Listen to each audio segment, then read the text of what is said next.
It's a surprise, Julie. We're going with Mom, my husband said confidently as he walked through the door. I looked at him and his happy mother, completely shocked. This was supposed to be our honeymoon, so hearing that his mom was coming along was the last thing I expected. I didn't know how to respond, but before I could say anything, my husband looked annoyed and asked, "What's wrong? Aren't you happy?" Of course, I wasn't. He should have known that. I had complained to him many times about the bad relationship between me and his mother. She couldn't stand me because she felt I had taken her beloved son away. Every time we met, she'd make sarcastic comments, but she acted like the perfect mom when my husband was around. So, he never believed me when I said she was difficult. Yet, he still thought it was a good idea to bring her on our honeymoon. What was he thinking? I asked him if he had booked her flight and hotel room.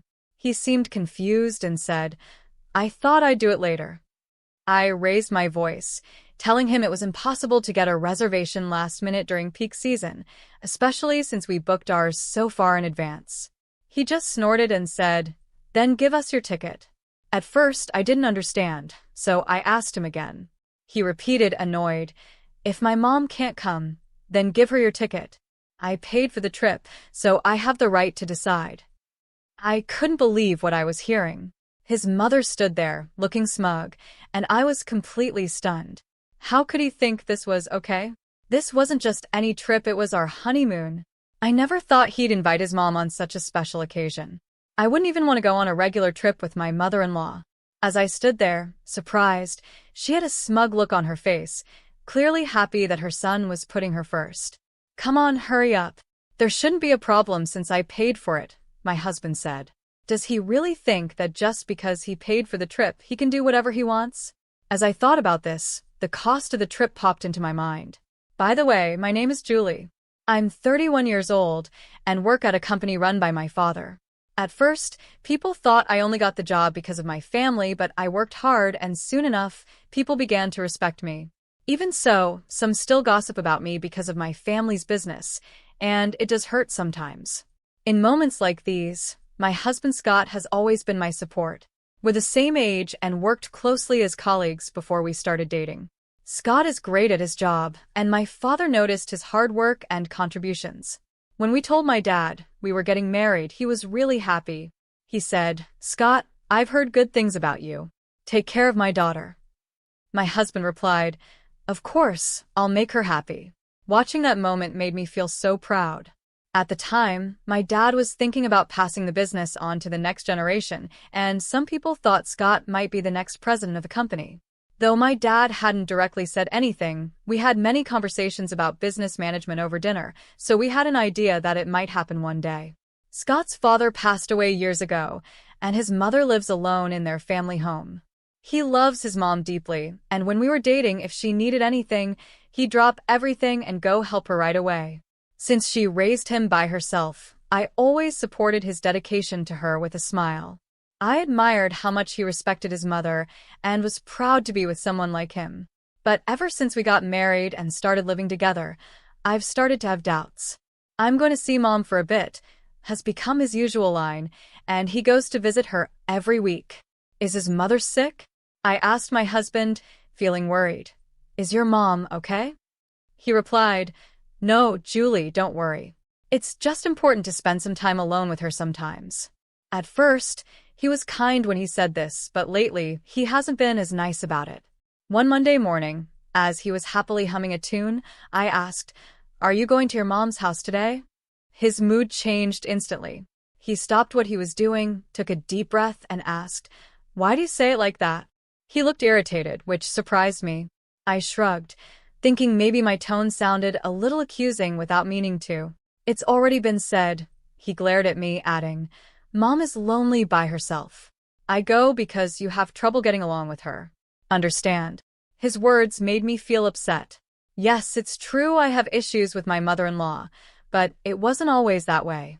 I wanted to appreciate the woman who raised the man I love.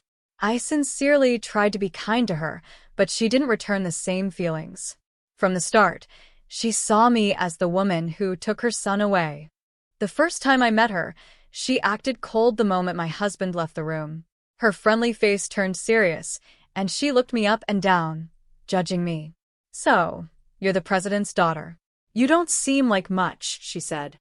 I was shocked by how different she was when Scott wasn't there.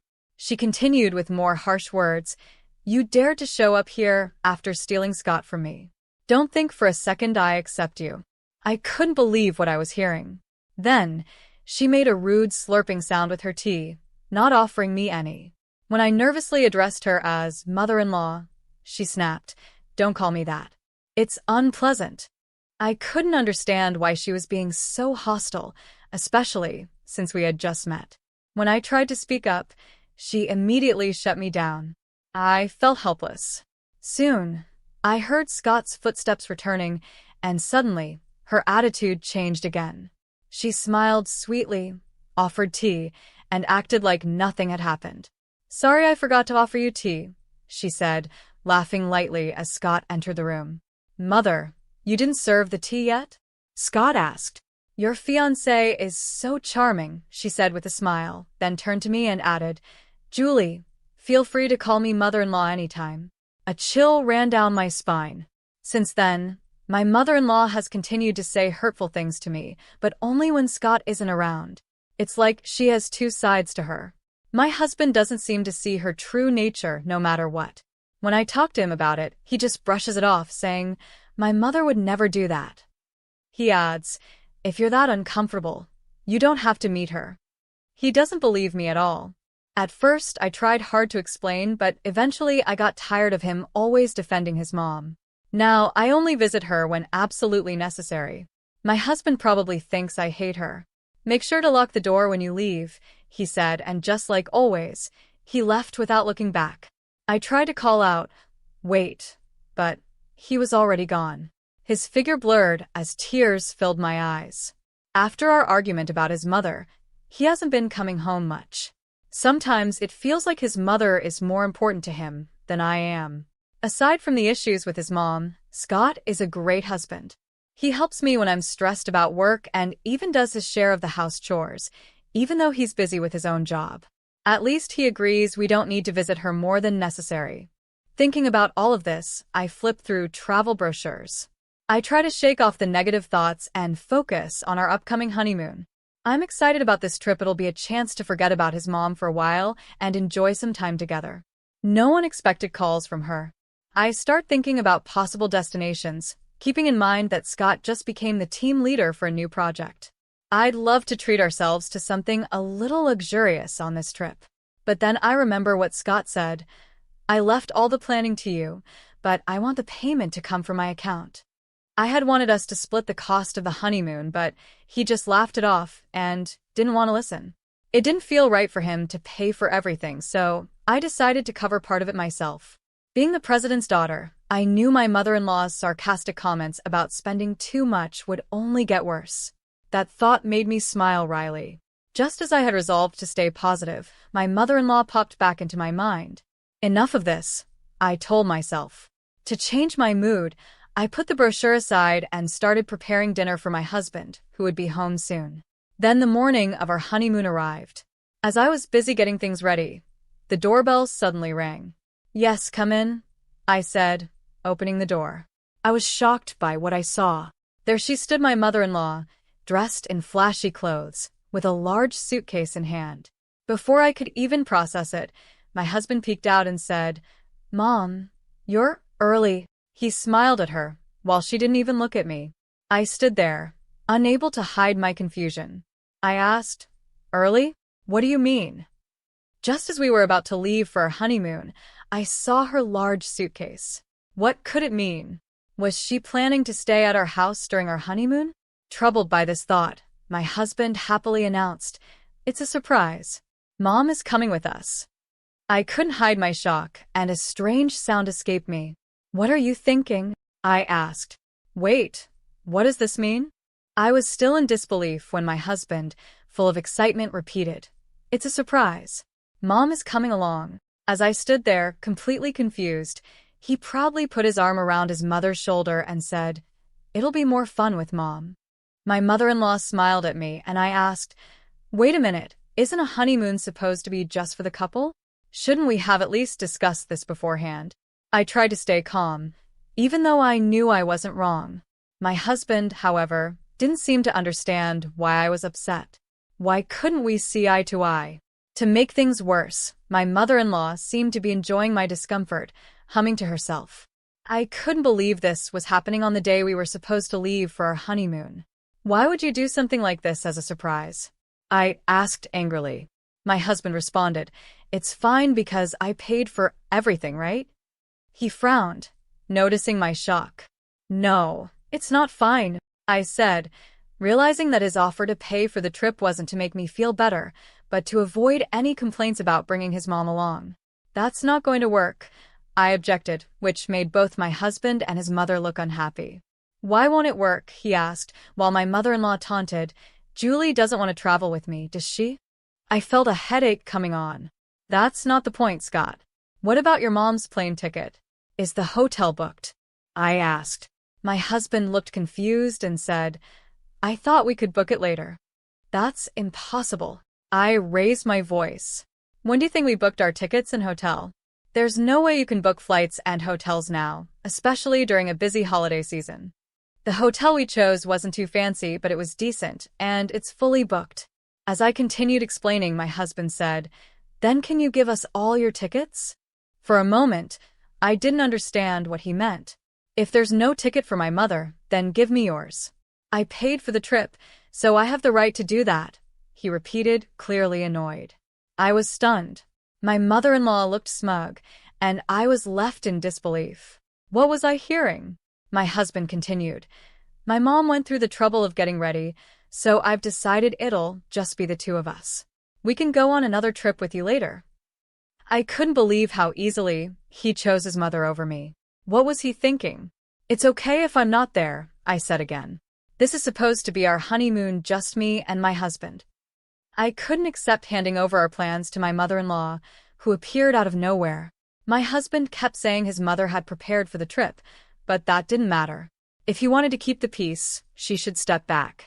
Yet, I was shocked as he continued to push me to give up. "Come on, hurry up. There shouldn't be a problem since I paid for it," he said.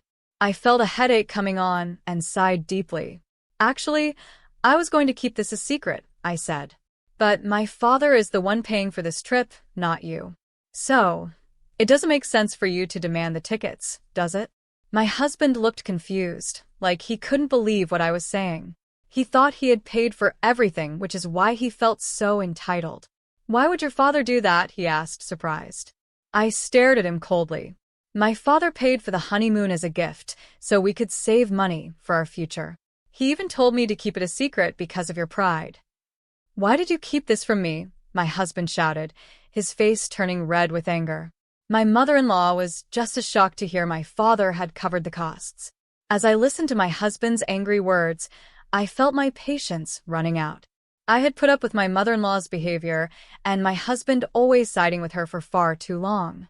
"If you two want to go on the trip, return the money to my father and make your own arrangements," I said coldly. "Cancel the reservations and pay for it yourselves." Without waiting for their response, I grabbed my bags and left the house. This was no joke. It wasn't right for them to use my father's money. Since I had handled all the bookings, everything was in my name. I quickly canceled the flights and hotel and got into a taxi. Instead of heading to the airport, I told the driver to take me to my parents' house. When I arrived at home, dragging my suitcase behind me, my father was shocked to see me. After I explained everything, his face turned red with anger. "What kind of story is this? Is this some sort of joke?" he fumed. The constant calls from my husband only made my father angrier. I was furious too. This whole situation made me realize what I needed to do. "Dad, I'm thinking about getting a divorce," I said, my voice steady but filled with emotion. My father calmed down, and instead of saying anything, he gently comforted me, stroking my back. "I'm sorry, Dad," I whispered through my tears. He held my hand firmly. The next day, my husband showed up at my parents' house with a box of sweets as an apology. I was about to turn my husband away at the gate when my father stepped in. "If you're thinking about divorce, we need to talk properly. Let's hear what he has to say," my father suggested. Even though I had planned to consult a lawyer, I followed his advice and let my husband in. As soon as my husband saw my father, he started apologizing right away. I felt annoyed seeing him act innocent in front of my dad. As he kept saying sorry, I sighed, and my father asked me to take him to the sitting room. My apologies for causing trouble, President, my husband said, bowing his head even before we had finished greeting each other. He often called my father President, even in private, claiming it had become a habit. But when he did, he always seemed to slip into a businesslike attitude. His practiced way of apologizing felt fake. What exactly are you apologizing for? My father asked, sighing. He was as frustrated as I was. My husband just kept saying, I'm sorry for the trouble, over and over. It wasn't an apology to me, it felt more like an insult. When he tried to explain himself, I cut him off and handed him the divorce papers. Do you know how to fill these out? I've already completed my part. Please look it over. I spoke calmly but firmly. My husband turned pale as he stared at the papers. Wait, Julie, divorce? He looked at me seriously for the first time since he'd arrived. I've always come second to you, Scott. That should be fine, right? You have your mother. I was ready to handle this like a business deal, refusing any attempts to patch things up. What are you talking about? Why bring my mother into this? He protested. She was excited about the trip too. We can go on another one together, Julie. Shocked by how little he understood, I replied. Another trip? What does that even mean? This was supposed to be our honeymoon. I was shaking, biting my lip in frustration. What kind of husband brings his mother on a honeymoon? Where does that even happen? But instead of realizing his mistake, Scott doubled down. It was just a suggestion to bring her. At first, you said there were no flights or hotels available, he said. I couldn't believe it. How could you even think that was a reasonable idea at the last minute? I asked. He still didn't get it. Scott raised his voice, showing his anger. Are you saying we should send my mother back, even though she was looking forward to this trip? At that point, my father stepped in again, calming the situation. Let's stop this now, he said, his voice steady. After a long silence, he shook his head in disappointment. Scott, he said quietly. I'm really disappointed, my father said. Scott, hearing this, immediately straightened up and addressed him as President. My father looked at him with deep sadness and disappointment. After a heavy silence, my father asked, Why did you choose your mother over Julie in a situation like this? The question hit Scott hard. He started stammering, struggling to find the right words. Well, he was clearly nervous, sweating as he tried to answer. While Scott could be assertive with me, he could never stand up to my father. My father continued, A honeymoon is meant for the couple. You could have taken your mother on a trip any time after that, right? Didn't you say you loved my daughter? Scott quickly shouted, I'm not lying. I just wanted to show my mother she's as important as Julie. At this sudden outburst, my father looked at him sternly for the first time. Even if it makes Julie sad? Is that okay? My father pressed. Scott stammered again, trembling before finally saying, I'm sorry. But the way he clenched his fists showed that his apology was more out of pride and humiliation than genuine regret. He was apologizing because my father was angry, not because he truly believed he had done something wrong. Scott, you are a capable person, my father said, and for a moment, Scott looked relieved. But then he realized he had misunderstood. My father's expression became cold and stern. But even if you're good at your job, a person who doesn't cherish their family can never be trusted. My father handed Scott a pen, a gesture that made Scott visibly shiver with fear. You should not be apologizing to me, my father said firmly, pushing the pen into Scott's hand. Shaken, Scott turned to me, pleading desperately. Julie, please, don't go through with the divorce. I'll change, I promise. He fell to his knees, clinging to my legs, begging. I will prioritize Julie from now on, he vowed, but his words felt hollow, as if he was only saying what he thought I wanted to hear. Then, out of nowhere, Scott blurted, Please, if we divorce, I won't be able to pay off the debts. Debts? I asked, confused. What are you talking about? I repeated, stunned by this new information. Suddenly, Scott recoiled, covering his mouth, realizing he had said too much. He looked filled with regret. My father and I just stood there, silently staring at him in disbelief. Finally, after a long pause, Scott nervously began. "Well, it's about," he hesitated, clearly terrified to continue. But when he did, the truth shocked us both. Scott revealed that he and his mother had been confident that he would eventually take over as president of my father's company. Because of this, they had been spending recklessly, believing the company's wealth would soon be theirs. The reason he visited his mother's house so often was to indulge in a lavish lifestyle with her. "The more I hear, the less I see any reason for you to stay married to this man, Julie," my father said, disgusted and too disappointed to say more. Scott, realizing how serious the situation had become, started pleading, "Please wait. If we get divorced, how will I live starting tomorrow?" His endless apologies started to sound robotic, like a toy stuck on repeat, almost comical in their desperation. "That's not our concern," I replied coldly, waiting for Scott to sign the divorce papers. There was no point in talking anymore, so my father and I quietly decided to have some coffee, not bothering to offer any to Scott. In the end, the divorce was finalized without much trouble. My father had hired an excellent lawyer, and the detailed diary I had kept helped the process go smoothly. We also requested alimony to cover the costs of the canceled honeymoon. When Scott's side asked for a reduction, my father immediately refused, and I couldn't help but laugh at how firm he was. Rumors of our divorce spread quickly at the company, and the atmosphere around Scott changed completely. It became so uncomfortable for him that he decided to resign. Since it was his choice to leave, he didn't receive much severance pay. He had to use his small savings to cover the alimony and pay off his debts. Now, he's living a very modest life. As for his mother, she has fallen ill and is bedridden. There are stories going around that Scott is working part-time jobs and asking former colleagues for financial help, but who knows if they're true. These tales have become jokes people share at parties. As for me, my father has finally decided to retire, and with strong support from the employees, it looks like I will take over as president of the company.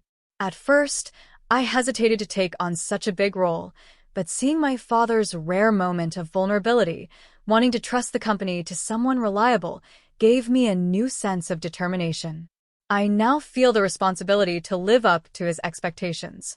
Though I was unsure about leading, it seems I've inherited my father's talent for management. With his guidance as chairman, the company's performance is steadily improving. With this new confidence, I've been getting more attention at various CEO events. I haven't thought much about starting a new relationship, but maybe the time is coming for a new chapter in my life.